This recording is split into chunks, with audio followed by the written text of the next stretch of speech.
हम सबको कैसे हो आप लोग। आशा करती हूँ आप सब ठीक होंगे। शर्मा फैमिली व्लॉग में आप सबका स्वागत है। और ये है हमारा महाशिवरात्रि वाले दिन का व्लॉग। थोड़ा सा ही व्लॉग बनाया था, ज़्यादा कुछ कैप्चर नहीं किया। और ये देखिए मेरी बेटी की व्लॉगिंग, एंजॉय कीजिए आप लोग। फ्रेंड्स, तो अभी मैंने आज है संडे और आज है शिवरात्रि। मैंने आज धोया सिर और मैंने आज फास्ट भी रखा है। तो अभी मैं पढ़ाई कर रही थी। ये देखिए, ये हम कर रहे थे पढ़ाई। और हम इस बार कल है मेरा SST GK का पेपर। इस बार SST GK में इन्होंने 2 छुट्टी दी थी स्कूल वालों ने। और मेरी तैयारी हो चुकी है और आप सबकी हो गई है तो मुझे ज़रूर बताना। और बस ऐसे ही। और मुझे तो मेरी तो अच्छी से हो चुकी है तैयारी। और अब देखो, धूप भी बहुत निकली हुई है तो हम बाहर आई थी मैं बैठकर। ये देखिए मौसम पूरा अच्छा, धूप निकली हुई है और मंजा मैंने हमें उठाया पड़ा है और वहाँ से बैठी हूँ। वहाँ पर देखिए कपड़े सूख रहे हैं। और बस ऐसे ही हमारे दिन चल रहे हैं। और आप सबको अगर मेरी वीडियोस अच्छी लगती हैं तो ज़रूर बताइएगा मुझे कमेंट सेक्शन में। और मुझे बहुत मज़ा आता है वीडियोस बनाने में और मैं आपके लिए सबके लिए बनाती हूँ वीडियोस। वैसे मुझे कैमरा पकड़ना नहीं आता है, लेकिन मैं फिर भी कोशिश करती हूँ, बहुत कोशिश करती हूँ कि मुझे अच्छा कैमरा पकड़ना आए। और आप मैं वीडियोस बहुत अच्छी अगर बनाती हूँ तो मुझे ज़रूर बताइएगा। तो ये देखो, अभी हमारे आ चुके हैं दादी माँ। वीडियो को लाइक, चैनल को सब्सक्राइब करना बिल्कुल ना भूलें और बेल आइकन को ज़रूर प्रेस करें ताकि मेरी वीडियो की नोटिफिकेशन सबसे पहले आपके पास आए। और जिसने सब्सक्राइब कर दिया है उसका बहुत बहुत धन्यवाद। और कुछ बहनें हैं वो लाइक करके ही नहीं जाती, ओनली कमेंट करके चली जाती हैं। तो ऐसा मत कीजिए प्लीज़, लाइक पहले कीजिए उसके बाद कमेंट कीजिए, क्योंकि लाइक तो करना बहुत ज़रूरी है। तो ये शिवरात्रि वाले दिन का व्लॉग है। तो मैंने ज़्यादा कुछ कैप्चर किया ही नहीं था, मंदिर वगैरह चले गए थे और टाइम ही नहीं लगा कुछ बनाने दिखाने का। तो सुबह मैंने फलाहार में गजरेला वगैरह बनाया था और सामक वगैरह बनाए थे, लेकिन वो मैं वीडियो ही नहीं बना पाई। और शाम को मेरी बेटी बोली, कहती मैंने व्रत रखा है मम्मा, आलू की टिक्की खानी है। तो मैंने उसके लिए आलू की टिक्की की तैयारी की। तो सिंपल तरीके से मैंने आलू की टिक्की बनाई, काला नमक, काली मिर्च वगैरह डालकर। और बहुत ज़्यादा टेस्टी बनती है और बहुत कम ऑयल के अंदर बन जाती है। और दही के साथ खाओ तो बहुत ज़्यादा अच्छा लगता है। महाशिवरात्रि केवल उपवास और पूजा का पर्व नहीं है, यह आत्म शुद्धि, सादगी और श्रद्धा का दिन है। और महाशिवरात्रि के पावन अवसर पर मैं आप सभी के साथ ये बातें साझी कर रही हूँ। एक सरल और स्वादिष्ट टिक्की जो व्रत या सादा भोजन दोनों में बनाई जा सकती है। इस टिक्की में उपयोग की गई सभी सामग्री सात्विक और साधारण है, क्योंकि भोलेनाथ को सरलता और शुद्ध भाव सबसे अधिक प्रिय है। जब हम प्रेम और श्रद्धा से भोजन बनाते हैं तो ये वह केवल भोजन नहीं रहता, वह एक प्रकार की सेवा बन जाता है।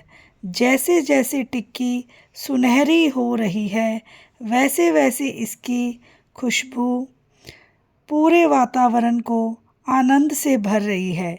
महाशिवरात्रि हमें यह सिखाती है कि दैनिक कार्यों में भी भक्ति और शांति को स्थान दिया जा सकता है। तो लीजिए, हमारी टिक्की तैयार होने वाली है, हमारा मटेरियल तैयार हो गया है अच्छे से। और उसकी मैं अभी गोल गोल टिक्कियाँ बनाने की तैयारी करूँगी। कुछ भी सामान इसमें ऐड नहीं किया है, बिल्कुल सिंपल तरीके से। इस तरीके से बच्चों को टिक्की बहुत ज़्यादा अच्छी लगती है। जब पूरी दुनिया सो जाती है तब एक रात्रि होती है जो आत्मा को जगा देती है, वो रात्रि महाशिवरात्रि। शिव न वो जो केवल पूजे जाते हैं, बल्कि वो जो महसूस किए जाते हैं। ध्यान में शांति, तांडव में शक्ति और मौन में संपूर्ण ब्रह्मांड। महाशिवरात्रि केवल एक पर्व नहीं है, यह स्वयं से मिलने की रात्रि है। अहंकार को छोड़कर चेतना को जागृत करने की रात्रि। जलाभिषेक, दीपक, रुद्राभिषेक। इस पावन रात्रि में जो जागता है वो शिव को पाता है, जो झुकता है वो स्वयं को पाता है। आंखें बंद करें, श्वास लें और सिर्फ एक मंत्र दोहराएं, ओम नमः शिवाय। महाशिवरात्रि हमें सिखाती है, अंधकार से मत डरो, क्योंकि शिव वहीं वास करते हैं। आप सभी को महाशिवरात्रि की बहुत बहुत शुभकामनाएं। आज मैं आपके साथ कई बातें शेयर करना चाहती हूँ। इस ब्रह्मांड में सबसे पहले शब्द नहीं था, सबसे पहले मौन था। ना आकाश था, ना पृथ्वी, ना समय, ना मृत्यु, और उसी मौन में एक उपस्थिति थी। वो दिखाई नहीं देती थी, वो सुनी नहीं जाती थी, पर अगर कुछ था तो वही था। उसे किसी ने नाम नहीं दिया था, नाम बाद में आए। आज हम उसे शिव कहते हैं। महाशिवरात्रि किसी भगवान का जन्मदिन नहीं है, यह उस रात्रि की स्मृति है जब मनुष्य ने पहली बार अपने भीतर झांकने का साहस किया।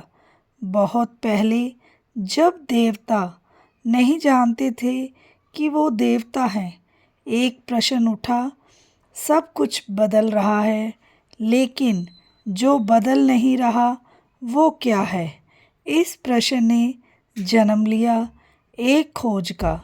देवताओं ने आकाश छाना, ऋषियों ने ध्यान किया, राजाओं ने यज्ञ किए, एक उत्तर नहीं मिला, क्योंकि उत्तर कहीं बाहर था ही नहीं। तभी एक ऋषि हिमालय की ओर चला। ना उद्देश्य था, ना प्रश्न, बस चलता गया। दिन बीते, महीने बीते, और एक दिन उसने देखा एक योगी शमशान में बैठा है। ना वस्त्र, ना पहचान, ना इच्छा, आंखें बंद, पर पूरी सृष्टि जागृत। ऋषि ने पूछा, आप कौन हैं? योगी मुस्कुराया और कुछ नहीं बोला। वही मौन उत्तर था। यहीं से कथा जाती है शिव का अवधूत रूप। क्यों वो शमशान में रहते हैं?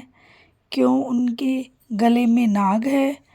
क्यों चंद्रमा उनके मस्तक पर है? क्यों गंगा उनके जटाओं में है? भोलेनाथ जी की शिवरात्रि, महाशिवरात्रि पर आपको छोटी सी प्रार्थना सुनाऊंगी, जो रोज़ शंकर भगवान जी के आगे गाने से आपके मन को शांति मिलती है और आप जो चाहते हैं वो भगवान से मांग सकते हैं।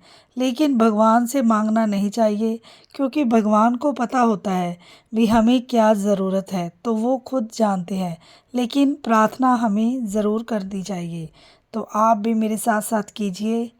शिव समान दाता नहीं, विपत निवारण हार, लज्जा मोरी राखियो, थे गोरा के भरतार। शिव समान दाता नहीं, विपत निवारण हार, लज्जा मोरी राखियो, थे पार्वती के भरतार। शिव समान दाता नहीं, विपत निवारण हार, लज्जा मोरी राखियो, संसार के पालन हार।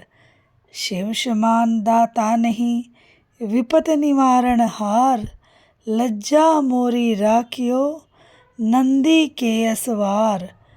शिव समान दाता नहीं, विपत निवारण हार, लज्जा मोरी राखियो, ते गजानंद के पिता। बोलो शंकर भगवान की जय हो। और इस तरह से हमें भगवान से हमेशा प्रार्थना करते रहना चाहिए ताकि हमारे घर की नेगेटिव वाइब्स दूर चली जाएं और पॉजिटिव वाइब हमारे घर के अंदर ज़्यादा से ज़्यादा आए और घर के अंदर सुख शांति बनी रहे। और मैं तो यही चाहती हूँ कि आप सबकी मनोकामनाएं पूरी हो। इस महाशिवरात्रि आपने जो भी भगवान से मांगा है वो आपको मिल जाए, दुख क्लेश सबके ख़त्म हो जाएं और सबके घर में सुख शांति बनी रहे। तो बहुत ज़्यादा मुझे तो ऐसे खुशी होती है जब सभी लोग खुश होते हैं, तो बहुत अच्छा लगता है। और सबके घर में खुशियों की मेहर हे भोलेनाथ आप करते रहना।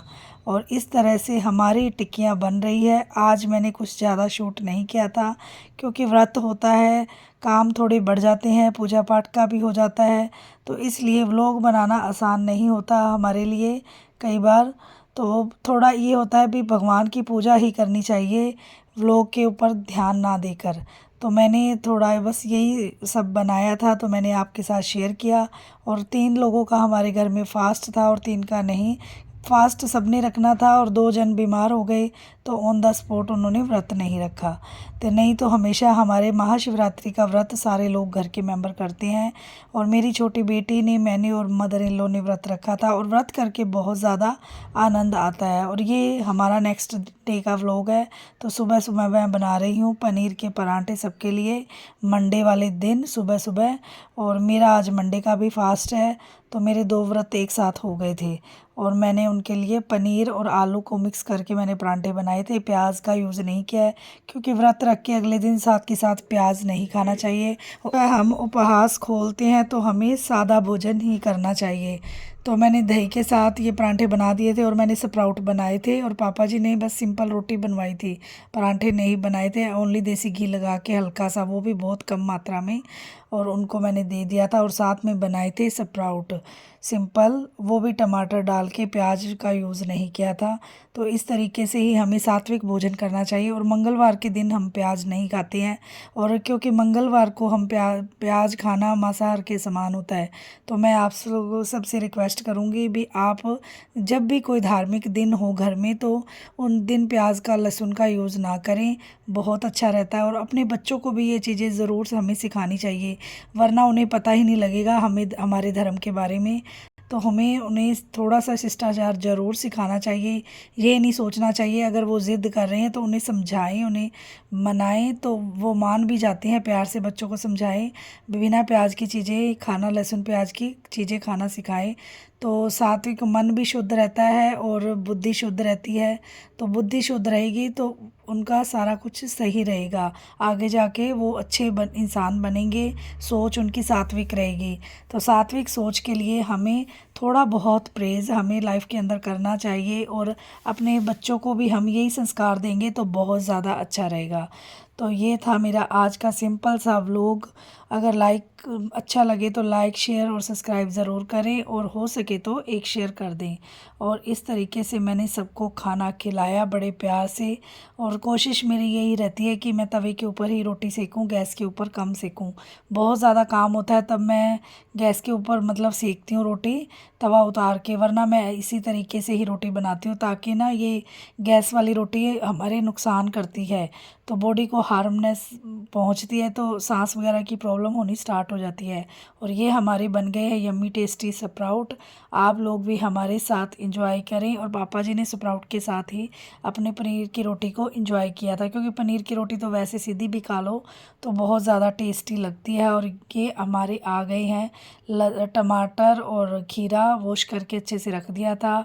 और मिलते हैं नेक्स्ट वीडियो में। Bye bye, take care.